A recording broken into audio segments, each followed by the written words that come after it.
Tubers, welcome back for another adventure. And this is going to be an answering questions video, and the most common questions I get are involving all-terrain vehicles or all-terrain cycle ignition systems, the CDI system.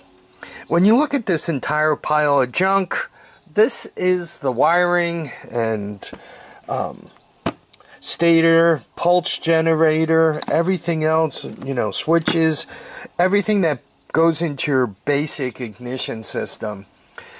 And when you lose spark, typically the answer is in this pile of junk somewhere. The problem is this is very, very hard to troubleshoot, especially if you're just rolling an all-terrain vehicle onto your driveway off the street and you don't know anything else about it. You don't know if the engine's any good, if the carburetor's any good, if anything is any good. You're going to be spending a long time working your way through this, trying to find out where did the spark go.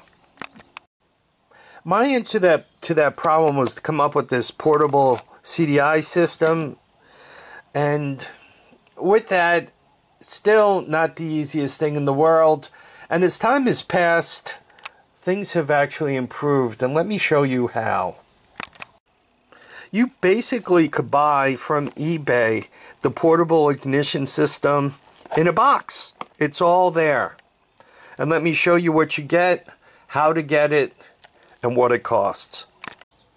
So, as you open the box, this is what you're going to find in here.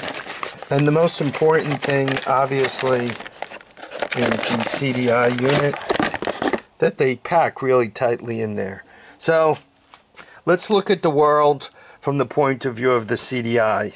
If this is happy, you get a spark. If it's not happy, you do not get a spark. Bang, got that sitting right there. Next thing you get is a wire harness all ready to go. Right? And I'm pretty sure you guys could sort your way toward plugging this in here, just like that. Not all that hard. And the last thing you need to do is plug these two wires into this. Okay? Once you do that, let me show you what you have. Here we have the wiring diagram, and hopefully you can read my chicken scratch. This is the most concise way of showing it. So this is the CDI box, right there. And you watch the wires come out of it. To get output from the CDI box, you run that black and yellow wire to the ignition coil, and the other side of the ignition coil goes to ground. And if you look at this CDI box, boy, look at that. It does it right for you, right? Black and yellow, right into the ignition coil. Obviously, you put the spark plug in there, and the spark plug goes to ground from the engine case. So that leg is all done. Right? Let's go counterclockwise, one click. It's the red and black wire. That's this guy. So if I put 12 volts between it and ground, I'm all happy. So that's the second thing taken care of. Next, counterclockwise, if you look at the back of the plug here, you see green. Right? Green goes to ground. So by hooking this to ground, I've hooked that to ground, and I've hooked that to ground, and I've applied the negative side of the 12 volts. Boy, I'm happy. That leaves one last thing, the blue and white. The blue and white goes to the pulse generator, and the other side of the pulse generator has to go to ground. Now, depending on your all-terrain vehicle, like this is a TRX 200 SX, This is the pulse generator. You can see the blue and white wire, The other side is ground. So by hooking ground to the engine case, you take care of the spark plug and you take care of the pulse generator. Others, like this guy here, this is out of the Grizzly. It went open circuit. By hooking the white wire to ground, right, that's how you get ground to this. Obviously the red one, they use a different color coding scheme, hooks up where the blue and white used to. It's literally that simple.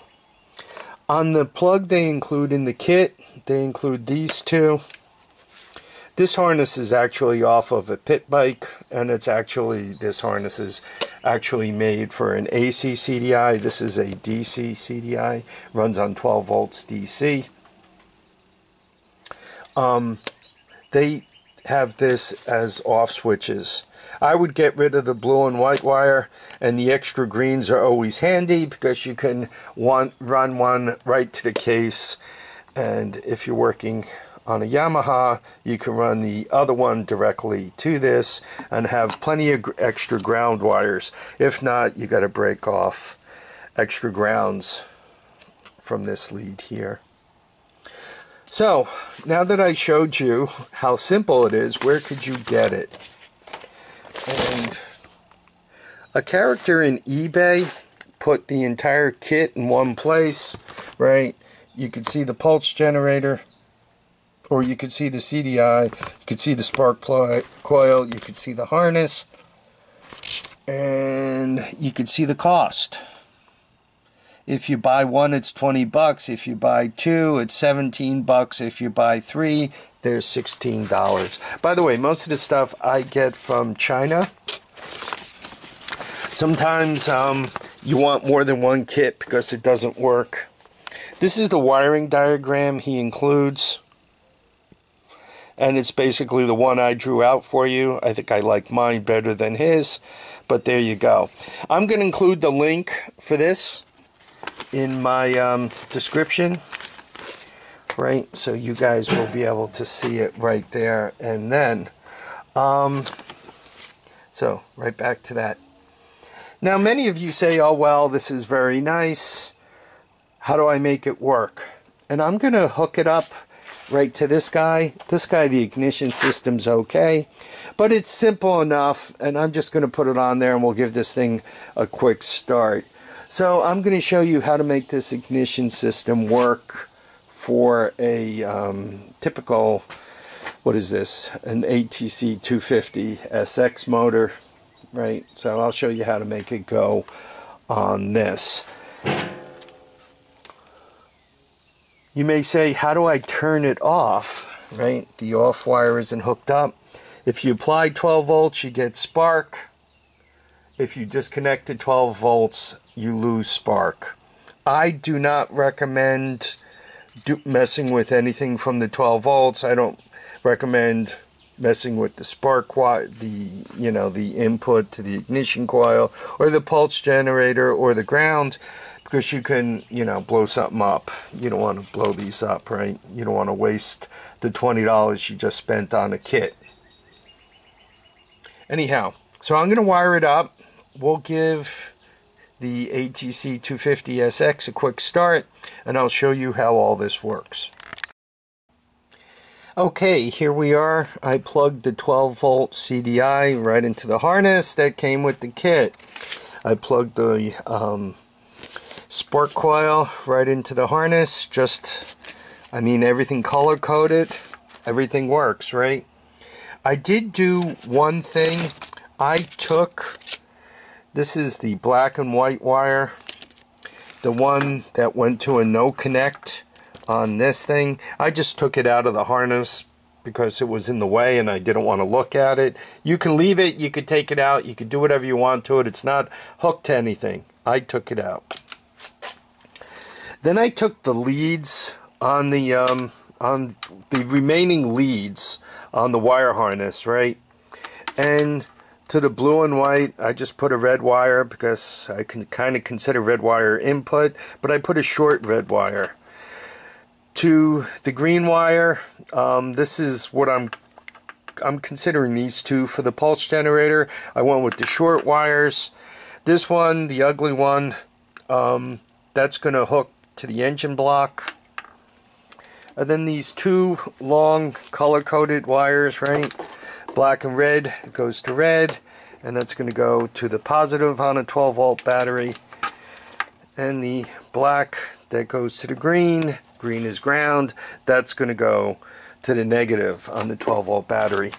I'm going to wire it up to this all-terrain vehicle, and I got to tell you, it is crazy hot out there. If you go in that sun for 30 seconds, man, you just walk back in pouring sweat.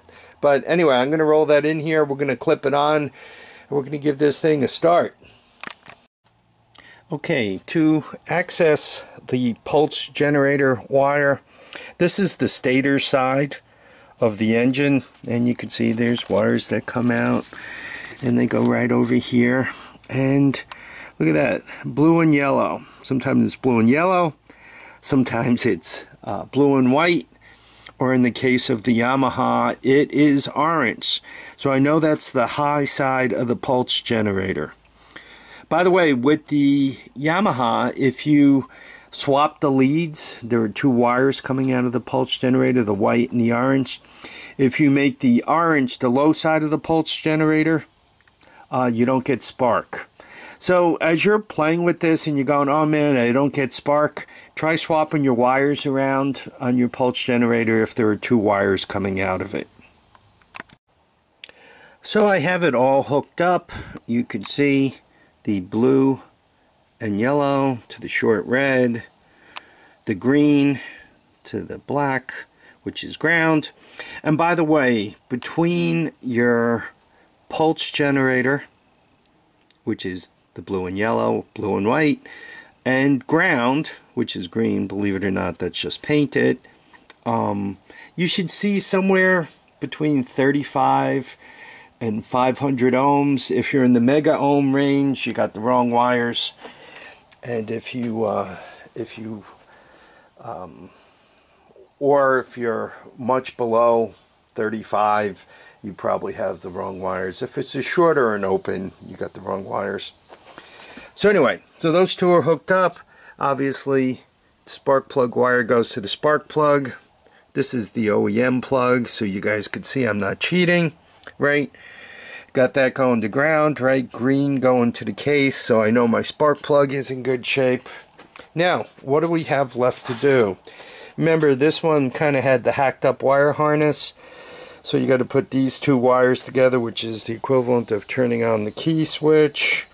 And that didn't do it. Then they had the extra wire here, which actually runs power out here to make the starter button go.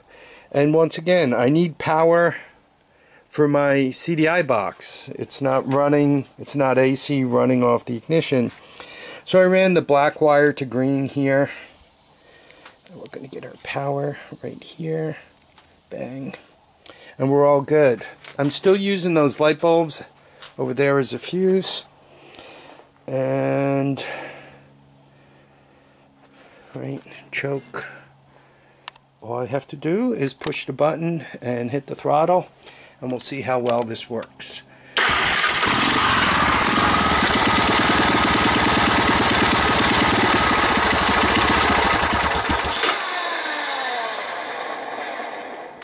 Those clanging and bangings, that's kind of my fault, obviously, right? That's the starter not being in very good shape here.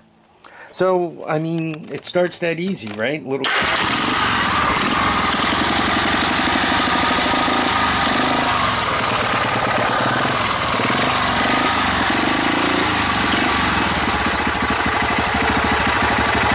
Okay, the choke's off. You guys can see it's idling away.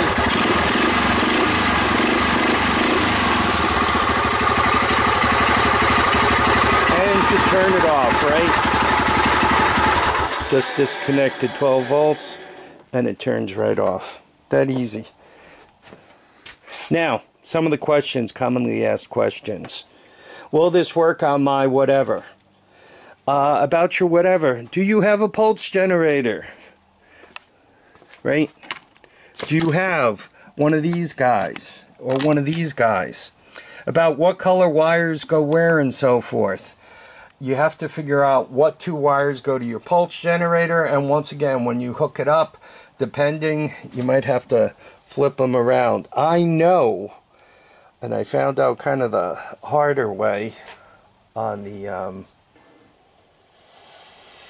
the Grizzly, that orange is the hot side of the pulse generator, the high side of the pulse generator, and white is the low side.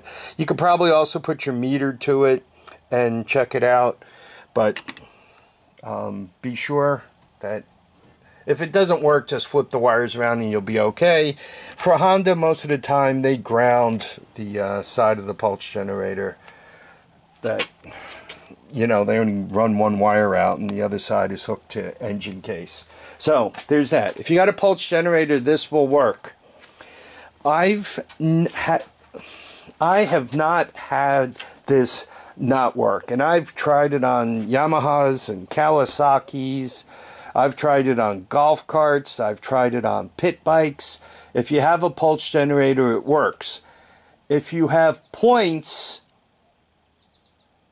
this will not work, not in its current configuration. Maybe if it was altered, it would work, such that your points, right, you have a way of charging up the capacitor so that when you close the points, it gives the CDI a pulse that's grounded properly such that the CDI could see the pulse.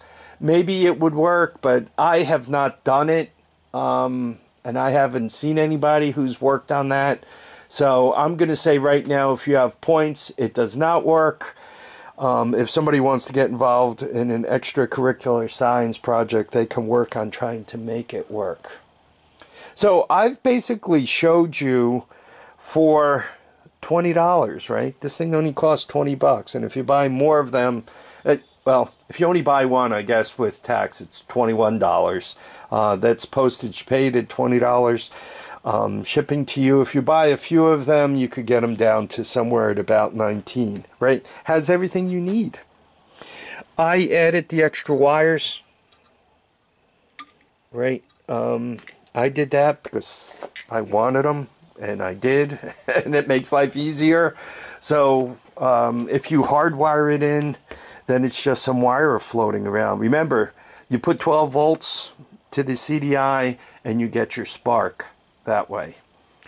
Other than the pulse generator, the only thing this is asking for from the engine is ground, right? I mean, the 12 volts, you can do it on a separate battery, you can do it on that battery, or you can do it on in my case, I used 8 AA batteries in this box, right? I have a holder with 8 AA batteries. It just makes life so much easier. In the land of tricks of the trade, I went through the trouble of putting this bat switch on here that lights up. And I went to use this the other day and it didn't work. And it turns out from banging around, one of the batteries came loose, so the switch didn't light up. Well, that made it so that I knew there was something wrong with the portable CDI box before I started fussing around with the engine and saying, oh man, what's wrong? How come I can't get spark, right? I knew right up front that, you know, the portable CDI box wasn't powering up, and that's where my issue was. The purpose of this experiment was to show you guys how to build your own and where to get the parts to build your own portable CDI box, right? You wanna build your own, and this is where you get it. I'm gonna put the link. I'm gonna attach the link and include it in the comments. Hopefully they don't delete it. But if you type in this DC CDI ignition coil wire loom harness 50 to 300, and there you go. If you have a 2-cylinder,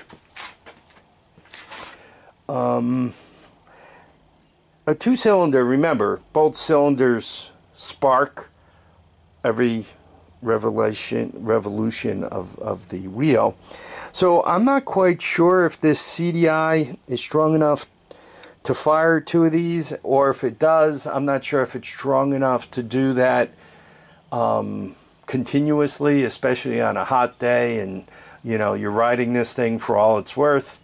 If it had 2 cylinders, I'm not sure if it would how well it would hold up doing that. It might, but then on the other hand, it might not. So I'm not sure if it's going to fire once or it's going to fire, you know, forever. I'm not sure if it'll fire only at low RPM or high RPM. I'm not sure. Or you can hook it up and with a 2-cylinder and it could run forever. They also make these, and you know, you can start circling for 2-cylinder ignition coil, and see if you can't find one, perhaps for a Polaris or a Kawasaki or something with 2. It's got to be CDI powered. You could try one of those, once again, if you have 2 cylinders. If you have a 2-stroke, this CDI, I think, will work for you. The curve might be a little bit off, so you might not get all you can. And it might start to die out as you start crossing 5,000 RPM, 6,000 RPM. But if you have a pulse generator, I would try it, right? Why not? You're investing $20 here. It's not going to kill you. Internationally, I hope, I don't know, I have some eBay or some YouTube friends in England, Scotland, Ireland, the UK mostly. I'm not sure how eBay works there. I know I've sent a few things to England, and it's like you send a $5 item to England and sending it from here in the United States, it'll cost me like $20 worth of postage and a whole load of forms. So not all that easy to ship from here. I don't know if you guys could get stuff easily from the other side of the pond. For the colonies, it's easy. For Britain, United Kingdom, and once again Italy, France, Spain, I'm not sure it's that easy. Or if it's hard, maybe it's no big deal. Anyway, I want to thank you guys all for watching and commenting and subscribing. I hope those of you with dead all-terrain vehicles find this helpful. Please remember, keep your feet down, keep your heads up, and get out and enjoy each and every day. Bye now.